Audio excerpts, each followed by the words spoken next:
باب الاعتصام بالکتاب والسنہ،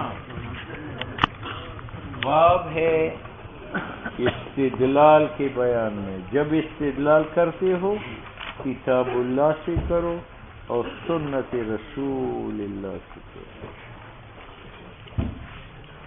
سنو بھائی، سنت کے مقابلے میں بدعت، سنت کے مقابلے میں بدعت میں ایک حضور کا ارشاد ہے کل بدعت ضلالہ وکل ضلالہ فی النار. تو کل بدعت فی معلوم ہوا کہ بدعت میں تقسیم نہیں ہے محمود و مذموم کی طرف، بلکہ ہر بدعت مذموم. لیکن حضرت عمر رضی اللہ تعالیٰ عنہ کے قول نعمت البدعۃ هذه، یہ بڑی اچھی بدعت ہے. حضور کے زمانے میں تراویح بجماعت کے اہتمام نہیں تھا، ابو بکر صدیق کے زمانے میں نہیں تھا، حضرت عمر کی صدارت کے اول میں نہیں تھا، اخیر میں آپ نے جماعت برقرار رکھا. تو حضرت عمر نے فرمایا نعمت البدعۃ، بدعت تو ہے لیکن اچھی بدعت ہے. وہاں سے معلوم ہوتا ہے کہ بدعت ایک مذموم ہے اور ایک علماء لکھتے ہیں کہ اصل میں بدعت کا ایک معنی لغوی ہے اور ایک معنی شرعی ہے. معنی لغوی چیز کو بنانا بغیر نمونہ کے اور بغیر مادہ کے. بدعت کا معنی چیز کو بنانا بغیر مادہ کے، بغیر ماڈل کے. ہم کرسی بناتے ہیں تو مادہ ضرور ہے، لکڑ ہے، لوہا ہے تو بناتا ہے. لیکن اللہ نے مٹی کو بنایا ہے بغیر مٹی کے، اللہ نے پانی کو بنایا بغیر پانی کے، اللہ نے ہوا کو بنایا بغیر ہوا کے، اللہ نے آگ کو بنایا بغیر آگ کے. تو بغیر مادہ کے بنانا یہ خدا کی خاصیت ہے. اس اعتبار سے خدا بھی بدعت کرتا ہے. بدیع السماوات والارض،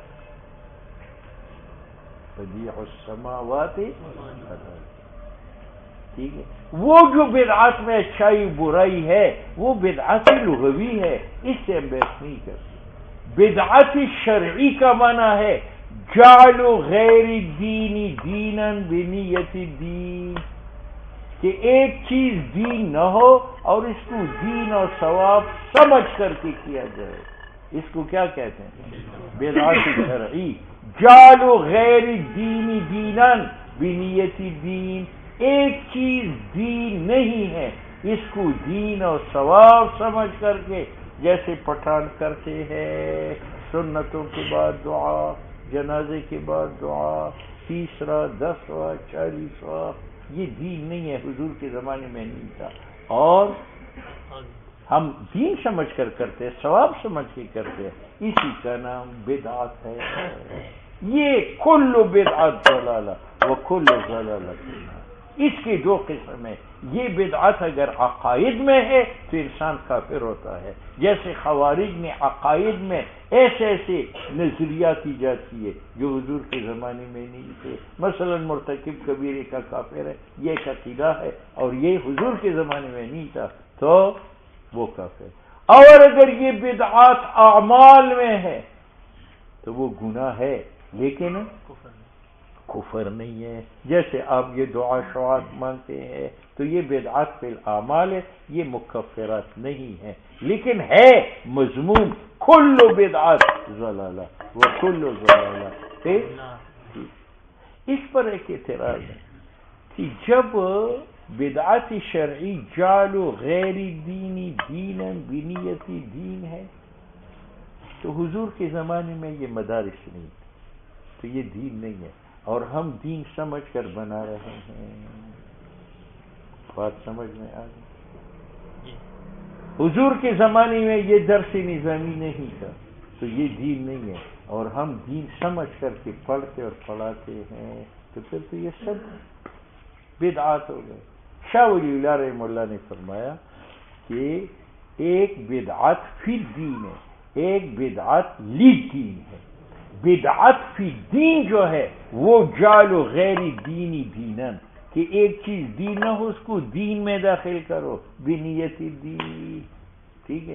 اور یہ مدارس اور یہ نظام یہ بدعت فی دین نہیں ہے، بدعت لد دین ہے، یعنی دین کے پھیلانے کے ذرائع ہے.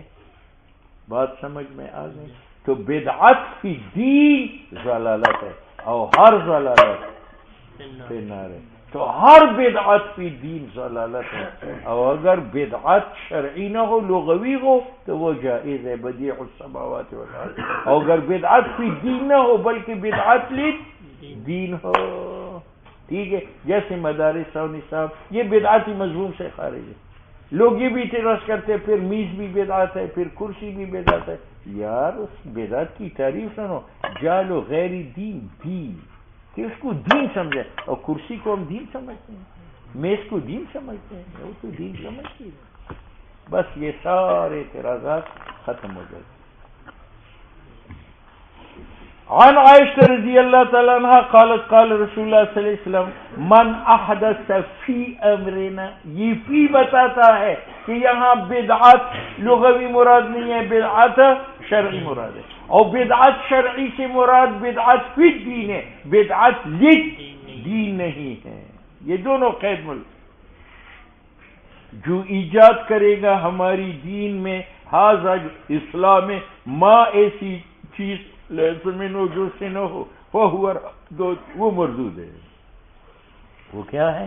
مردود. اور اس کی وجہ یہ ہے کہ اس میں جو آدمی مثلا میں دعا بعد سنن کو لازم سمجھتا ہوں اور کرتا ہوں اور کراتا ہوں، تو اس میں حضور پر دو الزامات ہیں. ایک یہ کہ العیاذ باللہ حضور صلی اللہ علیہ وسلم نے خیانت کی ہے. یہ دعا ایک رکن تھا نماز کا اور اس نے نہیں کیا تو اس نے خیانت کی، اور پیغمبر پر خیانت کا الزام لگانا کفر ہے. دوسرا یہ کہ میں یہ بتانا چاہتا ہوں کہ میرا علم حضور سے زیادہ تھا، اس کو علم نہیں تھا کہ دعا دین ہے، مجھے علم ہے، میں نے دعا کو دین بنا لیا. ٹھیک ہے. اس لیے عبداللہ ابن عمر اخیر زندگی میں نبینا ہو گئے تھے. وہ لاٹھی کے سہارا سے چلتے تھے اور غلام ہاتھ سے پکڑ کر کے لے جاتے تھے.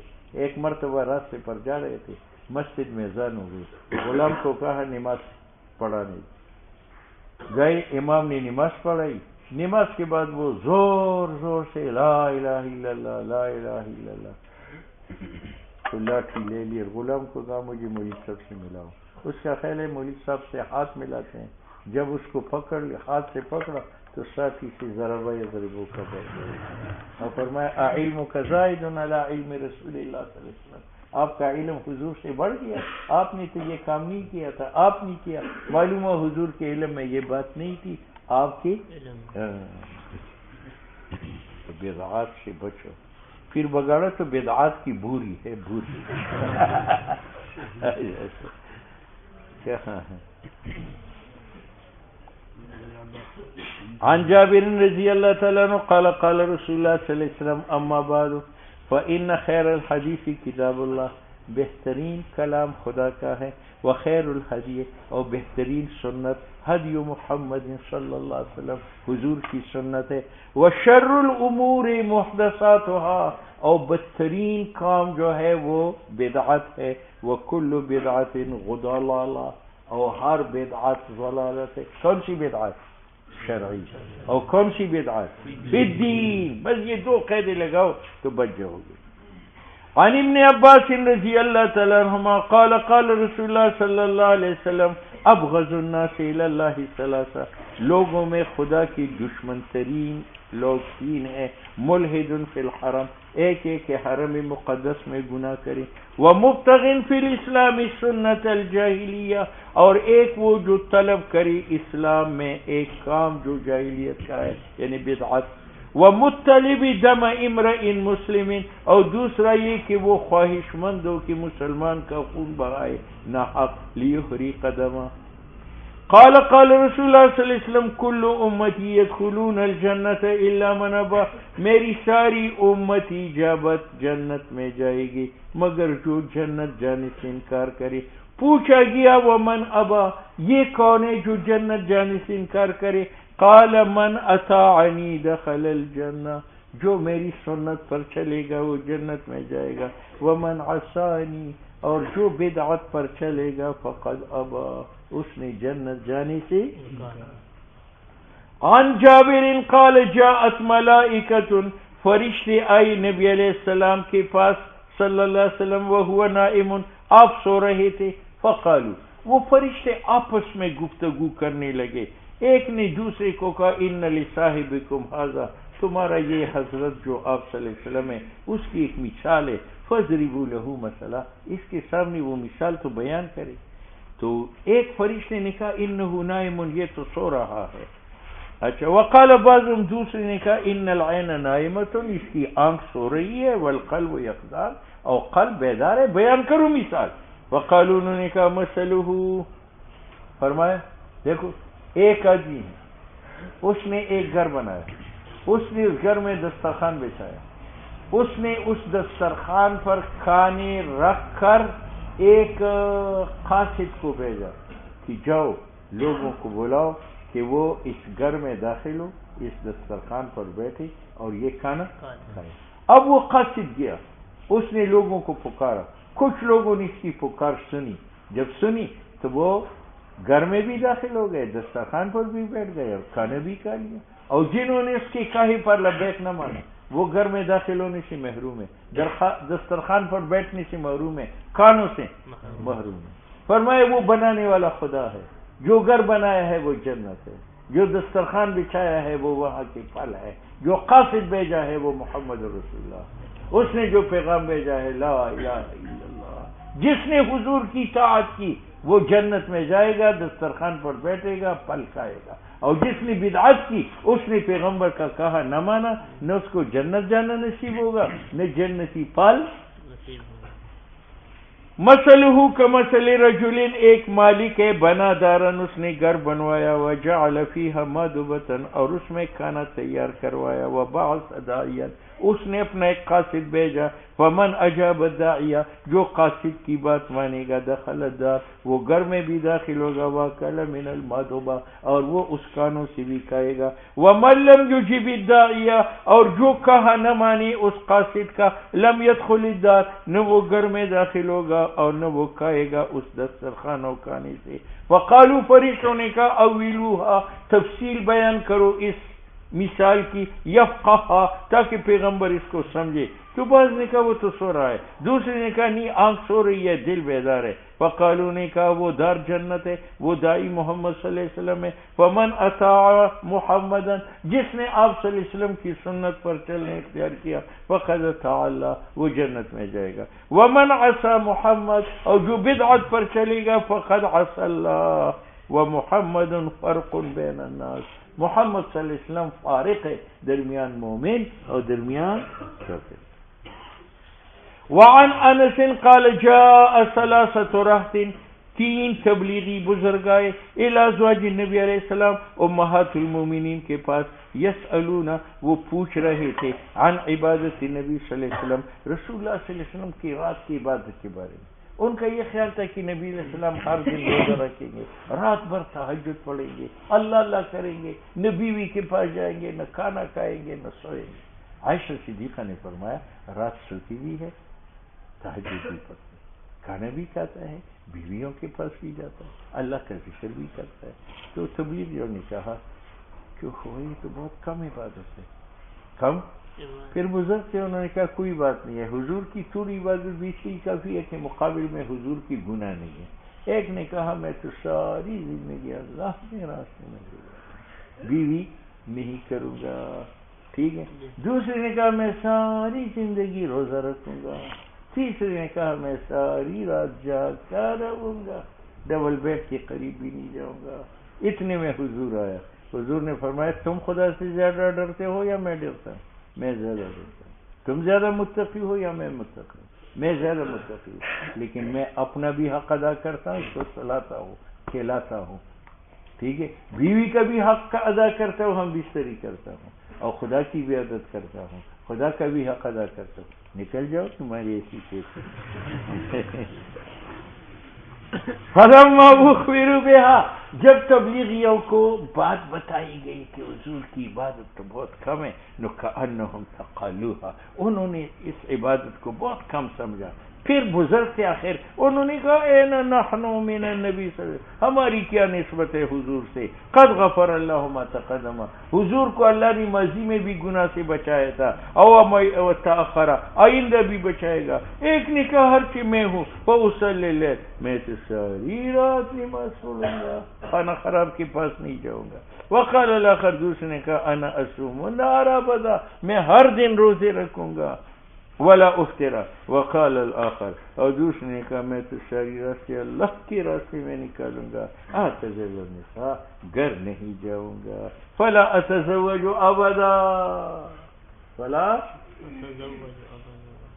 فجاء النبی علیہ السلام، وہ باتیں کر رہے تھے، حضور ان کے پاس آیا، فرمایا انتم الذین قلتم کذا و کذا، تم وہ بزرگ ہو جنہوں نے یہ کہا ہے، اما واللہ انی لاخشاکم للہ، میں خدا سے زیادہ ڈرتا ہوں تمہاری نسبت، واتقاکم لہ، اور زیادہ متقی ہوں، لیکنی اصوم و افطر، میں روزہ رکھ کر خدا کا قضا کرتا ہوں، افطار کر کے اپنا قضا کرتا ہوں، واصلی، نماز پڑھ کر خدا کا قضا کرتا ہوں، وارقد، سو کر اپنا حق ادا کرتا ہوں، واتزوج النساء، اور نکاح کرتا ہوں، بیویوں کو حق ادا کرتا ہوں. فمن رغب عن سنتی، بزرگوں جو میری سنت سے منہ موڑے گا فلیس منی، جاؤ تم سب آق، سب ٹھیک. مسلمان کی مثال فوج کی طرح، فوج حکم کا پابند ہوتی، تو انسان کی ذمہ تین حقوق ہے، اپنا حق، مخلوق کا حق اور خالق کا حق. جو خالق کا حق ادا کرے، اپنا مخلوق نہ کرے، وہ رہبانیت ہے. وَرَهْبَانِيَةً ابْتَدَعُوهَا مَا كَتَبْنَا عَلَيْهَا فِي كِتَابٍ، یہ عیسائیت ہے، یہ منع ہے. جو اپنا حق ادا کرے، مخلوق خالق کا ادا نہ کرے، وہ نفس پرست ہے. أَفَرَأَيْتَ مَنِ اتَّخَذَ إِلَٰهَهُ هَوَاهُ، یہ بھی مردود ہے. ٹھیک ہے، اس لیے اللہ نے فرمایا بل کونوا ربانیین، تم نہ نفس پرست بنو، نہ شہرت پرست بنو، نہ فقط رہبانیت پرست بنو، بلکہ ربانیین، یعنی رب جو حکم کرے کہ سلاؤ کھلاؤ تو یہ کرو. ٹھیک ہے، رب حکم کرے نماز روزہ کرو، جہاد کرو، وہ کرو. رب حکم کرے مخلوق کا حق ادا کرو، وہ ادا کرو. عن عائشہ رضی اللہ تعالیٰ عنہ قال صنع رسول اللہ صلی اللہ علیہ وسلم، حضور علیہ السلام نے بیوی کو چوما، فرخص فیہ، اور روزہ داروں کو اس میں اجازت دے دی کہ تم بھی چومو. فتنزہ عنہ قوم، تو بزرگ پھر بھی چوم چام سے پرہیز کرتے تھے. تو یہ بات رسول اللہ صلی اللہ علیہ وسلم کو پہنچی، آپ نے خطبہ دیا، خدا کا حمد بیان کیا، فرمایا ان بزرگوں کا کیا حال ہے کہ وہ پرہیز کرتا ہے اس چوم چام سے، اسنعہ جو میں کرتا ہوں. فواللہ انی لأعلمہم باللہ، میں ان سے خدا کو زیادہ جانتا ہوں، واشدہم، میں ان سے زیادہ خدا سے ڈرتا ہوں. قدم نبی اللہ صلی اللہ علیہ وسلم المدینہ، حضور علیہ السلام مدینہ میں آئے. وہم یعبرون النخل، تعبیر اس کو کہتے ہیں ہر درخت کے اندر ایک شاخ نر کا ہوتا ہے، ایک مادے کا ہوتا ہے. ہر پھلدار درخت میں ایک شاخ نر کا ہوتا ہے، ایک یہ جو ہوائی چلتی ہے اس میں حکمت یہ ہے کہ وہ نر شاخ کو اٹھا کر مادہ پر ڈال دیتا ہے تو ان کا جمع ہوتا ہے. جب جمع ہوتا ہے تو حمل ہوتا ہے، تو پھل پھول نکل آتا ہے. لیکن کھجور میں ایک شاخ نر ایک مادہ نہیں ہے. کھجور کا ایک درخت بالکل مادہ ہوتا ہے اور ایک بالکل، تو اگر ہوائی کی شاخوں کو لڑائی بھی تو اس سے پھل پیدا نہیں ہوتا. اس لیے اس کا طریقہ یہ ہے کہ نر درخت کا خوشہ اتار کر مادے میں لگایا جاتا ہے. سن میں اب یہ ہے، اس کو تعبیر کہتے ہیں، تب اس کو پھل لگ جاتا ہے. تو مدینہ منورہ میں نر کی شاخ کو کاٹ کر مادے میں لگاتے تھے، پھل لگتا تھا. حضور علیہ السلام نے اس کو منع فرمایا کہ یہ نہ کرو، پھل دینے والا تو اللہ ہے. انہوں نے چھوڑ دیا. اگلے سال پھل نہیں ہوا. حضور نے پوچھا کیا ہوا؟ انہوں نے کہا آپ نے منع کیا. فرمایا یار میں نماز روزے کے لیے بتانے کے لیے آیا ہوں، کاروبار بتانے کے لیے نہیں آیا. تم اس کو خوب جانتے ہو، آئندہ یہ کام کرو، آئندہ. اس سے قاری نے یہ نکالا کہ آپ صلی اللہ علیہ وسلم کی دو حیثیتیں ہیں، بشر ہونے کی حیثیت اور نبی ہونے کی حیثیت سے آپ کا ہر قول سنت ہے، ہمیں کرنا پڑے گا. بشر ہونے کی حیثیت سے ہر قول جو ہے وہ حجت نہیں ہے. دنیاوی امور میں جب حرام منع نہ ہو تو آپ اپنی رائے سے کر سکتے ہیں. آپ مدینہ گئے تو علی مدینہ یعبرون النخل، نر کا شاخ مادی میں لگاتے تھے. فقال ما تصنعون، یہ کیا کرتے ہو؟ انہوں نے کہا کننا نصنعہ، یہ تو ہم پرانے زمانے سے چلے آ رہے ہیں کرتے ہیں. قال لعلکم لو لم تفعلوا كان خیرا، اگر تم یہ کام چھوڑو تو یہ بہتر ہوگا. فترکوا، انہوں نے چھوڑ دیا. فنقصت، پھل کم ہوا. فذکروا ذلک لہ، پھلوں کی کمی کا ذکر صحابہ نے حضور سے کیا. حضور نے فرمایا میں بشر ہوں، جب میں تمہیں حکم دوں ایک چیز کے ساتھ امر دین سے فخذوا بہ، یہ سنت ہے اور بدعت سے اجتناب ہے. وَإِذَا أَمَرْتُكُم بِشَيْءٍ، جب تمہیں حکم دو ایک شے کے ساتھ اپنی رائے سے، فَإِنَّمَا أَنَا بَشَرٌ. ٹھیک ہے. قال قال رسول اللہ صلی اللہ علیہ وسلم.